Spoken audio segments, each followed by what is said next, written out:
यह Izumi you के लिए दूसरे वर्ष के छात्र होने का पहला दिन है और उस सुबह वो घर से जल्दी निकलना सुनिश्चित करता है। वो अपनी प्रेमिका शिकिमोरी मिचोन को इंतजार नहीं करना चाहता है। हालांकि इजुमी के बारे में कुछ है। वो छोटी दुर्घटनाओं में होने के लिए बहुत प्रवण है और उसके पक्ष में कोई अच्छी किस्मत नहीं है। एक बार जब वो उस दिन घर से बाहर निकल गया तो वह आसानी से अपने घर के बाहर एक पत्थर पर फिसल गया, पक्षी के मल से बचते हुए जमीन पर गिर गया और अपनी प्रेमिका को लंबे समय तक इंतजार कराया। इजुमी उनके बैठक स्थल पर पहुंचता है, अपने बालों के साथ और सभी जगहों पर हंसता और फूलता है। लड़का अपनी कठोरता के लिए माफी मांगता है, लेकिन शिकिमोरी को इस बात से कोई फर्क नहीं पड़ता है। वो एक प्यारी और प्यारी लड़की है जो हमेशा इजुमी की दुर्दशा को समझती है, तब भी जब वो उसे इंतजार कराता था। साथ में वे स्कूल जाते हैं। इजुमी को लगता है कि उसकी प्रेमिका प्यारी है, लेकिन कभी कभी उसके पास एक पक्ष होता है जो बिल्कुल प्यारा नहीं होता है। लेकिन इससे उसका क्या मतलब हो सकता है? जब वे फुटपाथ से गुजरते हुए स्कूल जाते हैं तो एक तेज गति से ट्रक उनकी सामान्य दिशा में आता है। शिकिमोरी अपने होश में जल्दी आती है और इजुमी को सुरक्षा के लिए खींचती है। वो उससे पूछता है कि क्या वो ठीक है। ये और उनकी अचानक निकटता इजुमी को शर्मा देती है। कभी कभी उसकी प्रेमिका बिल्कुल भी प्यारी नहीं होती है। कभी कभी वो अविश्वसनीय रूप से शांत होता है। वो इस बात से मोहित है कि एक प्यारी और प्यारी लड़की होने के बावजूद शिकिमोरी इतनी शांत कैसे हो सकती है। उसके इस पक्ष को देखकर उसे एक गर्म और फजी एहसास होता है। दंपति आखिरकार स्कूल पहुंचते हैं। उनका स्वागत पूर्ण खिलने में सुंदर चेरी के फूलों की एक पंक्ति द्वारा किया जाता है। दिन के लिए उनकी पहली गतिविधि ये देखना है कि वे किस वर्ग में हैं। वे दोनों प्रार्थना करते हैं और चाहते हैं कि वे इस साल भी एक ही कक्षा में होंगे। शिगेमी हालांकि इस बारे में बहुत मुखर नहीं है। वो एक शांत और शांत व्यवहार बनाए रखती है, जबकि इजुमी जोर से प्रार्थना करता है कि वो फिर से अपनी प्रेमिका के समान कक्षा में हो। स्वर्ग ने उनकी प्रार्थनाओं का जवाब दिया है क्योंकि उन्हें पता चलता है कि वे इस साल फिर से एक ही कक्षा में हैं। उनके दोस्त हचिमित्सु यूई, इनुजुका शू और नेकोजाकी क्यों भी उसी कक्षा में हैं। शिकिमोरी हचिमित्सु और नेकोजाकी के साथ जाता है, जबकि इजुमी इनुजुका के साथ जाता है। थोड़ी देर के लिए अलग हो जाता है। जैसे ही शिकिमोरी ने सोचा कि इजुमी और शू दूर थे, वो अब अपने प्रेमी के समान कक्षा में होने पर अपनी खुशी छिपा नहीं सकती थी। लड़की खुशी में अपने दिल की बात कहती है। जैसा कि हचिमित्सु ने देखा, वो 7वें आसमान पर है।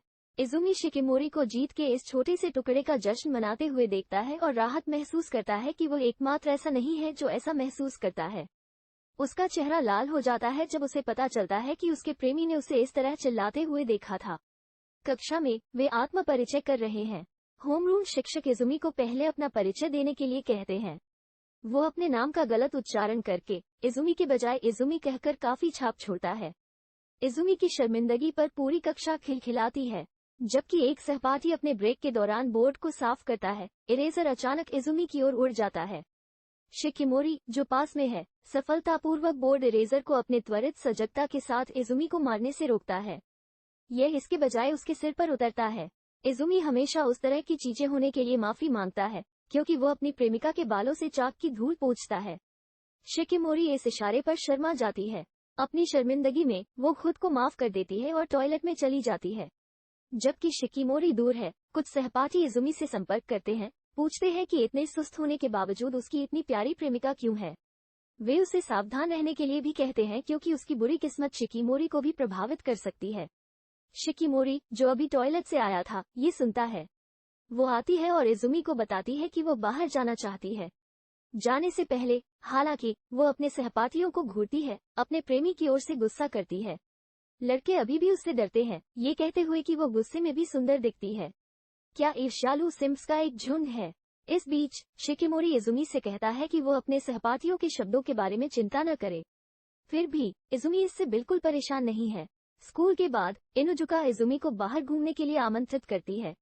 ये पता चला है कि शिकिमोरी, हचिमित्सु और नेकोजाकी भी बाहर घूमने की योजना बना रहे हैं, इसलिए वे सभी इसके बजाय एक साथ घूमने का फैसला करते हैं।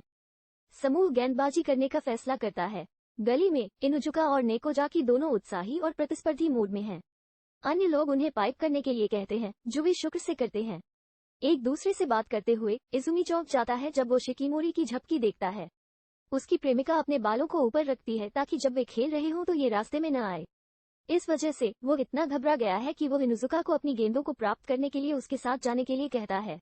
आप जानते हैं, इजुमी विक्टोरियन पुरुषों के साथ ठीक से फिट होगा जिस तरह से वो एक लड़की की झपकी को देखकर कांप रहा है। लड़कों के चले जाने के बाद नेको जाकी और हचिमित्सु अपने दोस्त के चारों ओर घूमते हैं। शिकिमोरी की प्रेमिका उसे गेंदबाजी में चूसने का नाटक करने के बारे में सलाह देती है ताकि इजुमी उसे प्यारा लगे। यूई बताती है कि लड़कियों के लिए किसी चीज पर बुरा होने का मतलब है प्यारा होना। इनुजुका पहले स्थान पर जाता है जिसमें 7 पिन नीचे होते हैं। नेको ने शू की तुलना में थोड़ा धीमा स्कोर किया। हचिमित्सु ने गेंदबाजी गेंद को बहुत धीमी गति से गिराने के बावजूद स्ट्राइक स्कोर किया। अपनी बारी से पहले शिकिमोरी उस सलाह पर विचार करती है जो उसके दोस्तों ने अभी अभी कही थी। वो अपने प्रेमी के सामने प्यारा या शांत दिखने की इच्छा के बीच फट गई है। ऐसा लगता है कि इजुमी के लिए बुरी किस्मत अभी भी जारी है। यहाँ तक कि अपने दोस्तों के साथ घूमने में वो उन सभी के बीच सबसे धीमे स्कोर वाला व्यक्ति बन जाता है। जब शिकिमोरी के खेलने का समय होता है तो इजुमी उसे अपना सर्वश्रेष्ठ करने के लिए प्रोत्साहित करता है। इस पल में वो प्यारी लड़की के अभिनय को छोड़ने का फैसला करती है और फुल ऑन कूल मोड में चली जाती है। वो लगातार परफेक्ट स्ट्राइक हासिल करने में कामयाब रहती है कि गेंदबाजी परिसर में अन्य लोग भी उसके लिए उत्साहित हैं। इजुमी आश्चर्यचकित है कि उसकी प्रेमिका कितनी शांत हो सकती है। साथ ही वो सोचता है कि वो उतना ही प्यारा है। उस दिन जब वे घर जा रहे होते हैं तो शिकिमोरी एक अखबार को इजुमी के चेहरे पर मारने से रोकता है। इससे लड़का माफी मांगता है, जिसके लिए उसकी प्रेमिका उसे बताती है कि उसे इसकी आवश्यकता नहीं है और वह इसकी आदी है। इजुमी उसे बताती है कि वो दयनीय महसूस करता है क्योंकि उसे हमेशा उसकी सुरक्षा की आवश्यकता होती है। इससे शिकिमोरी अपने ट्रैक में रुक जाती है। वो उससे पूछती है कि क्या उन लड़कों ने उससे जो कहा वो उसे परेशान करता है। इजुमी कहते हैं, नहीं, क्योंकि वे वैसे भी सही है और वो उसके लिए कुछ भी नहीं करता है। लेकिन इससे पहले कि वो जारी रख सके, एक दुकान से एक बड़ा संकेत टूट जाता है और सीधे इजुमी पर गिर जाता है। ऐसा लगता है कि शिकिमोरी की शीतलता अभी तक खत्म नहीं हुई है क्योंकि वो अपने प्रेमी से संकेत को दूर करने में कामयाब रही है। इस बिंदु पर हम सभी सहमत हो सकते हैं कि वो उसकी रक्षक है, चमकते कवच में उसका शूरवीर है। वो उसे बताती है कि उसे बस उसके पक्ष में रहने की जरूरत है और वो उसकी रक्षा करती रहेगी क्योंकि वो चाहती है। इससे इजुमी का दिल दहल जाता है। वो उसे बताता है कि वो उसके साथ प्यार में है। वो ऐसी सेटिंग में ऐसा कहने के लिए उसे फटकारते हुए शर्मा जाती है। ये बॉल स्पोर्ट्स टूर्नामेंट का दिन है और लड़के फुटबॉल खेल रहे हैं जबकि लड़कियां वॉलीबॉल खेल रही हैं। इजुमी जानता है कि जब खेल की बात आती है तो वो अच्छा नहीं है, अक्सर उन परिस्थितियों में समाप्त होता है जहां वो घायल हो सकता है। इसलिए वो इसके बजाय शिकिमोरी का समर्थन करने के लिए अपना सर्वश्रेष्ठ प्रदर्शन करने की योजना बना रहा है। हालांकि शिकिमोरी का समर्थन करने की उनकी योजनाएं टूट जाती हैं जब उन्हें पता चलता है कि लड़कियों के वॉलीबॉल और लड़कों के फुटबॉल खेलों का कार्यक्रम ओवरलैप होता है। वो उसके हाथों को पकड़ता है और उसे बताता है कि भले ही वे अलग हों, लेकिन वो पूरे समय उसकी जय जयकार करेगा। बेशक लड़कों के फुटबॉल मैच के दौरान इजुमी एक के बाद एक दुर्भाग्य से पीड़ित होता है, जिसमें उसकी बुरी किस्मत और पागलपन संयुक्त होता है। इनुजुका से गेंद पकड़ने की कोशिश करते समय उसका जूता टाई खुद ही उलझ जाता है, जिससे वो जमीन पर गिर जाता है। शिकिमोरी इसे दूर से देखता है और उसके बारे में चिंता करता है।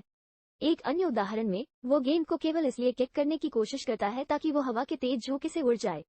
वो अपना संतुलन खो देता है और फिर से जमीन पर गिर जाता है। और दुर्भाग्य की श्रृंखला में आखिरी गेंद है जो उसे सिर में मार रही है। शिकिमोरी का ओवर प्रोटेक्टिव पक्ष अब इनमें से किसी को भी देखने के लिए सहन नहीं कर सकता था, इसलिए वो कुछ ही मिनटों में वॉलीबॉल मैच शुरू होने के बावजूद उसके पास दौड़ती है। इजुमी को नर्स के कार्यालय में ले जाया जाता है। वहाँ शिकिमोरी उसे देखता है, स्पष्ट रूप से उसकी भलाई के बारे में चिंतित है।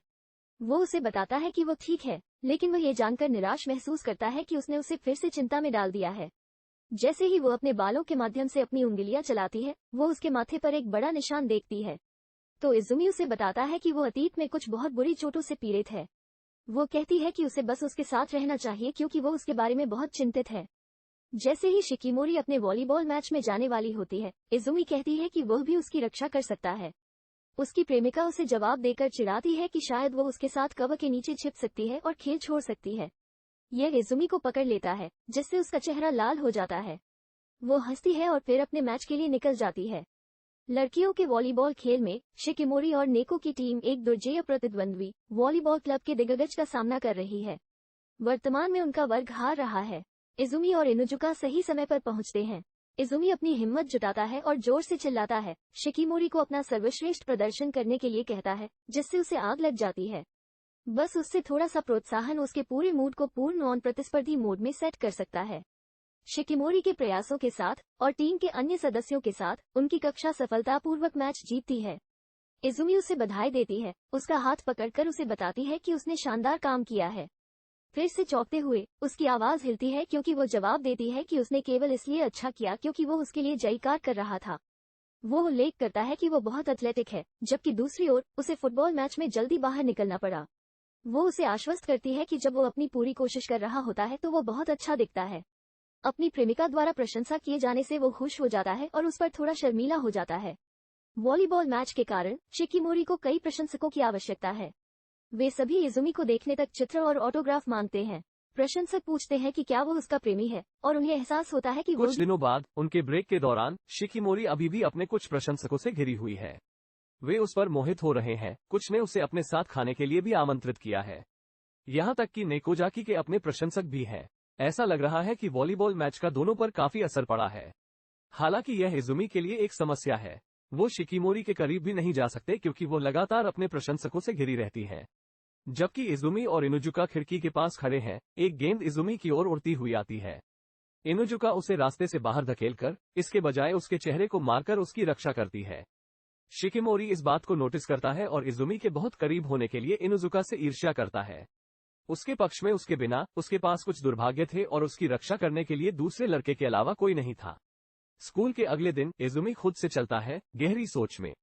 वो सीढ़ी पर फिसल जाता है और गिरने ही वाला होता है कि शिकिमोरी उसे बचाने आता है। वो उसके सामने आती है, कहती है कि वो एकमात्र है जिसके साथ वो घर जाना चाहती है। इजुमी को एक ईर्ष्यालु शिकिमोरी मिलती है जो उसे बताती है कि वो हाल ही में उससे ज्यादा इनुजुका के साथ रहा है। इजुमी इसे हंसता है और उसे बताता है कि वह वास्तव में उसकी प्रतीक्षा करने के लिए स्कूल के प्रवेश द्वार पर जा रहा है और वो उसकी उपस्थिति को याद कर रहा है। शिकिमोरी खुश है और साथ ही ये सुनने के बाद घबरा गया। वे हमेशा की तरह एक साथ घर चलते हैं। स्कूल के बाद एक दिन इनुजुका 2 लोगों के लिए इजुमी मानार्थ टिकट देता है। इनुजुका का कहना है कि वो उनका उपयोग नहीं कर सकता क्योंकि उसे काम करना है, इसलिए वो उन्हें इसके बजाय इजुमी को देता है। और बस इसी तरह युवा जोड़े के बीच एक फिल्म की तारीख निर्धारित की गई है। उस रात इजुमी उन सभी समयों को देखता है जब वो शिकिमोरी के साथ बाहर गया है और उन सभी दुर्भाग्यों को देखता है जो उसे पीड़ित होने के दौरान समाप्त हुए थे। उन दुर्भाग्यपूर्ण घटनाओं को फिर से होने से रोकने के लिए वो अगले दिन उनकी तारीख के लिए भारी तैयारी करने का जिम्मा लेता है। लड़का बहुत सारी चीजों से भरे एक बैकपैक के साथ समाप्त होता है। वो सुनिश्चित करता है कि वे अगले दिन तैयार होकर आएंगे। शिकिमोरी के लिए उन्हें ये चुनने में मुश्किल होती है कि कौन सी पोशाक पहननी है। वो इतना हंगामा कर रही है कि उसका बड़ा भाई, जो उसके जैसा ही आकर्षक है, ये जांचने के लिए उसके कमरे में आता है कि वो क्या कर रही है। वो पूछता है कि क्या वो अगले दिन बाहर जा रही है और वो उसे बताती है कि वो एक दोस्त के साथ एक फिल्म देखने जा रही है। उसका भाई उससे आगे सवाल नहीं करता है और उसे शुभकामनाएं देता है। तारीख का दिन आता है और इजुमी एक अच्छी शुरुआत के लिए तैयार नहीं है। बैकपैक का पट्टा वो स्नैप्स लाने वाला है, इसलिए वो इसे घर पर छोड़ देता है। इजुमी भी एक खोए हुए बच्चे को देखती है और उसे रास्ते में पुलिस स्टेशन ले जाती है। और भले ही वो इस बार जल्दी है, शिकिमोरी अभी भी उससे पहले आता है, पहले से ही उनके बैठक स्थल पर उनका इंतजार कर रहा है। जैसे ही वो उसे देखता है, वो बोलने के लिए बहुत दंग रह जाता है। आज शिकिमोरी भी सामान्य से अधिक क्यूट दिखता है। वो उससे पूछती है कि वो उसे क्यों घूर रहा है और क्या वो अजीब लग रही है, लेकिन वो तुरंत जवाब देता है कि वो वास्तव में प्यारी लग रही है। मूवी थिएटर के रास्ते में ट्रेन में चढ़ते समय इजुमी दिवास्वप्न देखता है कि फिल्मों में उनकी तारीख कैसी होगी। वो उन्हें रोमांटिक फिल्म देखते हुए किस करते हुए देखता है। शिकिमोरी बुखार के लिए अपने लाल चेहरे की गलती करता है, इसलिए वो चिंतित हो जाती है। लड़का उसे आश्वस्त करता है कि वो केवल उसके साथ एक फिल्म देखने के लिए उत्साहित है। वे दोनों सिनेमा में पहुंचते हैं और तय करते हैं कि उन्हें कौन सी फिल्में देखनी चाहिए। इजुमी आश्चर्यचकित है कि शिकिमोरी किस शैली की फिल्मों में है और अनुमान लगाता है कि उसे शायद रोमांस फिल्में या शायद एक्शन फिल्में पसंद है। वो उससे पूछता है कि वो कौन सी फिल्म देखना चाहती है और वो जवाब देती है कि उसके साथ कुछ भी ठीक है और वो जो कुछ भी देखना चाहता है उसे देख लेगी। इजुमी ने देखा है कि शिकिमोरी हमेशा उसे अपने सामने पहले रखता है, इसलिए इस बार वो कुछ ऐसा करना चाहता है जो उसे पसंद है। वो जोर देकर कहते हैं कि वो जो भी फिल्म पसंद करती है उसे चुनने की उनकी बारी है। ये देखते हुए कि वो इस बारे में कितनी दृढ़ता से महसूस करता है, उसके पास ये तय करने के अलावा कोई विकल्प नहीं है कि उन्हें कौन सी फिल्म देखनी चाहिए। वो उसे ये भी बताता है कि वो ये सीखकर उसके बारे में अधिक जानना चाहता है कि उसे किस प्रकार की फिल्म पसंद है। शिकिमोरी ने हॉरर फिल्म चुनी, इजुमी के आश्चर्य के लिए बहुत कुछ। वो उससे पूछती है कि क्या वो डरावनी फिल्मों को संभाल सकता है और वो कहता है कि वो उनके साथ ठीक है। वो सीखता है कि वो अभी भी डर जाती है, लेकिन वो भी इसे देखने के अलावा कुछ नहीं कर सकती है। इजुमी एक बार फिर दिवास्वप्न देखता है, इस बार अपनी प्रेमिका को मूवी थिएटर में डरने और उसके करीब चिपकने की कल्पना करता है। वो सोचता है कि यह आखिरकार उसके लिए उसे दिखाने का मौका है कि वो कितना मर्दाना हो सकता है। वे फिल्म थिएटर में प्रवेश करते हैं और फिल्म शुरू होती है। लेकिन इजुमी के दिवास्वप्न सच नहीं होते हैं, हालांकि क्योंकि यह वो है जो फिल्म से बेहद डरता है। शिकीमोरी पूरी फिल्म में उसका हाथ पकड़ता है ताकि उसे पता चल सके कि वो अकेला नहीं है। फिल्म के बाद वो उसे धन्यवाद देता है, ये कहते हुए कि अगर यह उसके लिए नहीं है तो वह पास आउट हो सकता है। खैर, कम से कम उसे उसका हाथ पकड़ना पड़ा, भले ही वह अपने दिमाग से डर गया हो। आपको पता है, दोनों कुछ फैंसी मिठाइयां खाने की योजना बना रहे हैं, लेकिन बुरी किस्मत इजुमी पर फिर से हमला करती है और उसे पता चलता है कि उसका बटुआ चला गया है, तब भी जब उसने इसे अपनी पैंट से जुड़ी स्ट्रिंग से बांध दिया था। वो शिकीमोरी और उससे माफी मांगता है, समझदार प्रेमिका होने के नाते कि वह है, कहता है कि यह ठीक है। बाहर निकलते समय वे इजुमी के माता पिता के पास भागते हैं। वे शिकीमोरी को अपने घर पर खाने के लिए आमंत्रित करते हैं। शिकीमोरी खुशी से मना करता है। इजुमी निवास पर शिकीमोरी का इजुमी के माता पिता द्वारा तहे दिल से स्वागत किया जाता है और वह एक कांटा को इजुमी से टकराने से रोककर अपना शांत पक्ष दिखाने में कामयाब रहती है।